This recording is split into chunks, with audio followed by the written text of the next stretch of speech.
जिन साधनों से हम इतिहास को जानते हैं उसे इतिहास जानने के स्रोत कहते हैं। इनका वर्गीकरण पुरातात्विक और साहित्यिक स्रोत के रूप में किया गया है।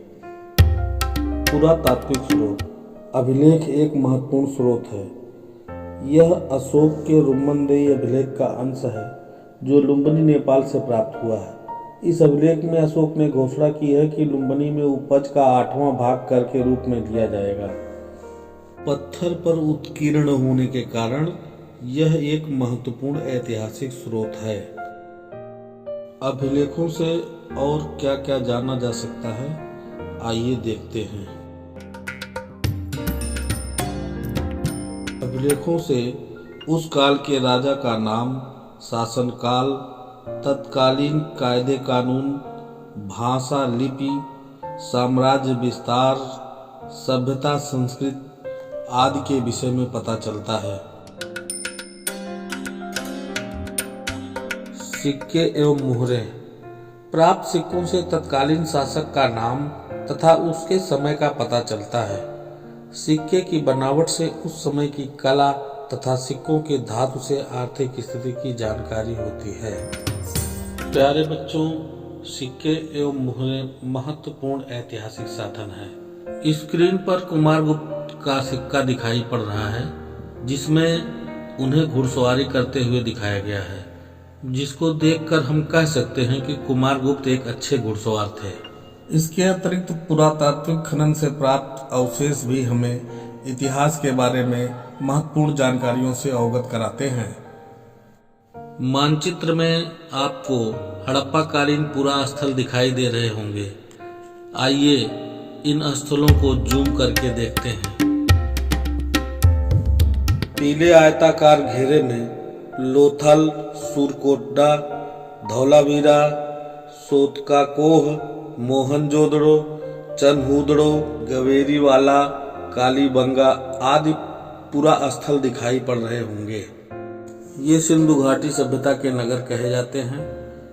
यहाँ से बहुत दूर एक अन्य सभ्यता विकसित थी जो मेसोपोटामिया के नाम से जानी जाती थी। प्यारे बच्चों, मेसोपोटामिया में हड़प्पा कालीन मुहरें मिली हैं।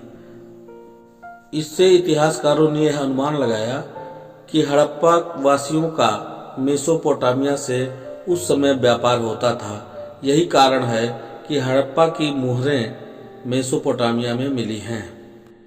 धौलावीरा हड़प्पा सभ्यता का एक पूरा स्थल था जो वर्तमान समय में गुजरात में स्थित है। धौलावीरा में हड़प्पा काल की नगर निर्माण योजना, जल निकासी हेतु किए गए प्रबंध आदि के साक्ष्य मिलते हैं जो पुरातात्विक खनन से हमें प्राप्त हुए। उत्तर प्रदेश के सारनाथ स्तूप को आप भली भांति जानते होंगे। इसे धमेक स्तूप भी कहा जाता है, जिसका निर्माण मौर्य वंश के महान शासक अशोक ने कराया था। महात्मा बुद्ध ने सर्वप्रथम सारनाथ में अपना उपदेश दिया था और इस स्तूप के द्वारा हमें तत्कालीन समाज के बारे में और इतिहास के बारे में जानकारी मिलती है। हड़प्पा कालीन मुहरों और सिक्के नगर के भ्रंश अवशेष अगर पुरातात्विक उत्खनन से हमें न प्राप्त होते तो हम तत्कालीन इतिहास के बारे में अनभिज्ञ रहते। इस प्रकार हम कह सकते हैं कि पुरातात्विक स्रोत इतिहास जानने का एक महत्वपूर्ण स्रोत व साधन है। साहित्यिक स्रोत। साहित्यिक स्रोत भी हमें हमारे अतीत के बारे में प्रकाश डालते हैं, जानकारी देते हैं। ताड़पत्रों, भोजपत्रों, तामपत्रों, चमड़े एवं लकड़ी के पट्टों पर लिखित लेखों के साथ साथ साहित्यिक ग्रंथों से भी हमें लोगों के रहन सहन, विचारों, खान पान इत्यादि के बारे में जानकारी मिलती है। इतिहासकारों ने इनका वर्गीकरण 3 भागों में किया है।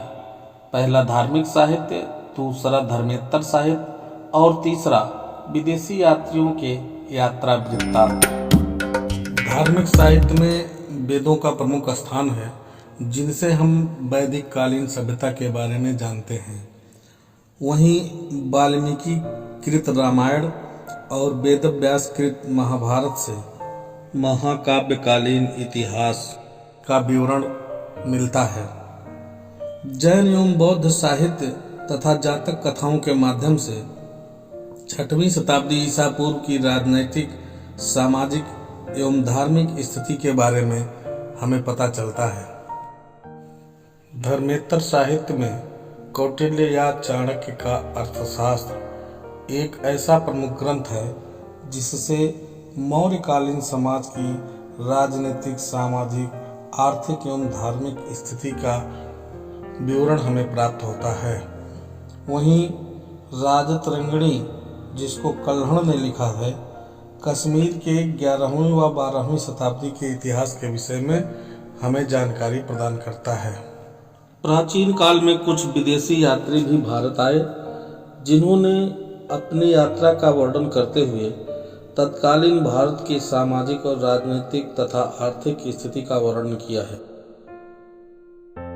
यूनानी राजदूत मेगास्थनीज का प्रमुख स्थान है, जिसने अपनी पुस्तक इंडिका में चंद्रगुप्त मौर्य कालीन समाज की झलक दिखलाई है। फाहियान नामक चीनी यात्री ने गुप्त काल से संबंधित व्यवस्थाओं का वर्णन किया है अपनी यात्रा विवरण में। एक दूसरे चीनी यात्री ह्वेनसांग ने हर्षवर्धन के शासनकाल का वर्णन अपनी यात्रा वृत्तांत में किया है।